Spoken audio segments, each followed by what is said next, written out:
broadcasting live from Houston, from the space city to the world. You are watching Now Media Television.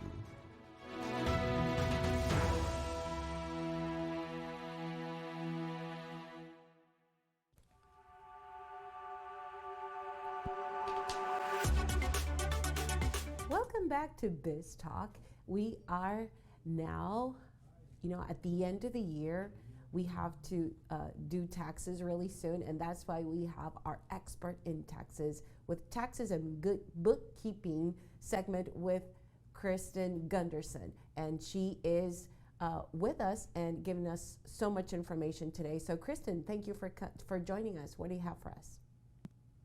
Hi, thank you so much for having me on your show today. I'm Kristin Gunderson. I am the CEO of Gunderson's Bookkeeping. I am here to answer all of your bookkeeping and tax questions.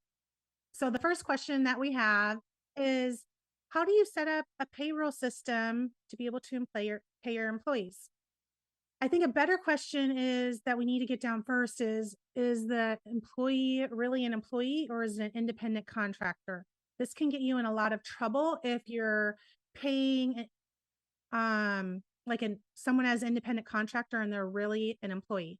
So there's like a 21-point checklist of figuring out if it's a contractor or an employee. So if you were telling the person when to work, how to work, when the job needs to be done, and you're supplying them with all the equipment and the tools to be able to get the job done, then that is definitely an employee and you need to pay them as an employee. You need to pay payroll taxes on them. You need to withhold their taxes and do all the payroll stuff. However, if you are just telling someone, hey, I need to have X job done, it's due by X date, and you figure out how to get it done, when to get it done on your own time, and you're not providing them with any equipment or tools to be able to get the job done, then that would be considered most likely an independent contractor. If it is an independent contractor, the number one thing that I tell my clients to do is you need to get a W-9 on hand from them even before you pay them. Like that is our rule of thumb. Get that W-9 from them before you pay them. You can download a W-9 from the irs.gov website in Spanish or English to make it easy for you. And then if they make more than $600 during the year, you need to be able to give them a 1099 by January 31st of the following year.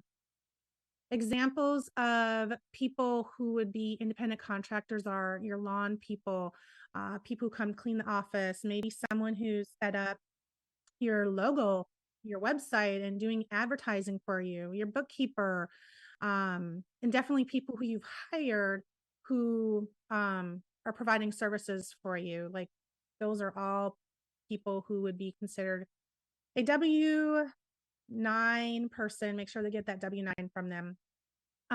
Attorneys, if you pay them $1 or more during the year, you have to give them a 1099. And also if you're paying someone rent, that's another person who needs a 1099 in January for the previous year. But let's get to the payroll question. Payroll, you need to figure out, how do you want to pay them?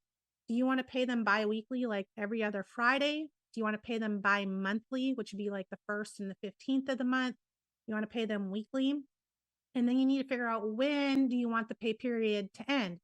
Do you want the pay period to end on Sunday and then you pay them on Friday? Some people, that gives you a lot of time during the week, say Monday through Wednesday, to be able to get the payroll process and make sure that they can get paid on Friday. Some people, they shorten that a little bit, but that's up to you and your preferences. You're the boss, you own the company, you get to make these rules. There's so much involved with payroll. I really highly recommend you find a payroll company that you can outsource this to. There's a lot of good ones out there. If you want to know who I recommend, definitely reach out to me. But this is where I see so many clients screw it up because they want to do it themselves to save money. And that is the number one thing, like, I just see go wrong. Say they do it themselves. There are ways to do it yourself. Like say QuickBooks Online has a payroll program that you can sign up for. There's also like Gusto payroll where you can do it yourself. But there's payroll taxes that need to be paid. And I highly recommend, even though if you're still small, and if you have to pay less than $2,500 per quarter, you can still pay it in once a quarter, but that's a lot of money for small businesses. Like, just pay it in every time, pay that payroll taxes in every time you run payroll, and that will ease the burden a little bit on you. And another thing that you have to do when you have a new employee is, one, you have to have them fill out a W-9. You have to have them fill out an I-9 and tell them if you're providing insurance or not. Like, that's the law. You have to turn in a new hire reporting report to, I believe it's the state, within 10 business days of hiring them. If they have any like child support that they have to pay. And you have to get set up with your state. In Texas, it's the Texas workers' comp, but every state has a workers' comp. So you can go look into that for your state. And some states you have to pay in state taxes for them also. So it is a big liability. It's a lot of work. And that's why I always recommend finding someone who knows what they're doing. Because like I said, this is where I see people go wrong. They either don't pay their payroll taxes. And I just had a client who had payroll taxes I wasn't paying for years, and he was trying to pay on it, but he wasn't, and he just had to file bankruptcy. It's like, that's how bad it can get. The IRS can freeze your accounts because that's money that is not yours. Like, you've taken that out of your employees' paychecks and you owe that in. And then there's also quarterly reports that are due. In addition to paying in that, you have to file a 941 every single quarter, the unemployment for your state every quarter. And then at the end of the year, there's also, in addition to those two, there's a federal unemployment report called a 940 that you have to fill out, and you have to get the W-2s out by January 31st, kind of like with the 1099 file that's due 31st. So again, that's a lot of work. And again, you probably need to reach out for someone for help with that. Okay, the last question that I have for today is determine how you're going to get paid. There's cash, check, and credit card. Figure out what you want to get paid and how you want to do that. If you have like a website where you're selling merchandise on, you can probably be on Shopify. That's a pretty popular one. Well, they actually have Shopify payments so that you can collect payments right on your website. That's pretty easy. If you're using like QuickBooks Online to be able to do your bookkeeping, you can sign up for the merchant account with them. And as soon as you send out the invoice to them by email, they can literally hit the pay now button and they can pay that with credit card or ACH. That's like an electronic check, in your bank account in the next day or two.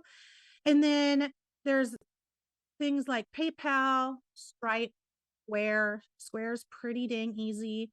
You can just go to their website and apply for it, and then you can sign up to get the little card reader that you can plug into your phone. And then the last thing is you can actually sign up for a merchant service account, and that's where you can accept all credit cards. They'll give you a little portal that you can run the credit cards through, and there is a fee for this. It's normally, I think, $19.99 or $24.99 a month for it. And then they're going to charge you an additional, say, 2.9% of whatever transaction was paid, plus like a 10-cent or 15-cent swipe fee. And it is cheaper if you have the card reader where you can swipe it. That's where it's normally like 2.9%. Or if you're going to manually be keying in the credit card code, that's probably going to cost you up more towards 3.4% whenever your transaction rate is. And I will mention that there are companies out there that allow you to pass that credit card fee on to your clients. And that is something new. I found it within the last year or so, but we've been seeing it pop up a little bit more. You just have to have a sign up that says, hey, if you pay with cash, you're going to get a 3% or 3.5%, whatever your upcharge rate is. If you pay with cash, you just have to have that sign out, and then you are good to go. All right, that is all that I have for you today. Thank you so much for watching. And if you have any questions on what I talked about today, feel free to reach out to me. You can find us on social media, Facebook, Instagram, LinkedIn, at Gunderson's Bookkeeping. Our website is www.gundersonsbookkeeping.com. You can email us at info@gundersonsbookkeeping.com, or lastly, you can go the old school route and do our phone, which is 936-372-2661. Thank you so much, Kristin, for all your information. We need to get ready for tax season.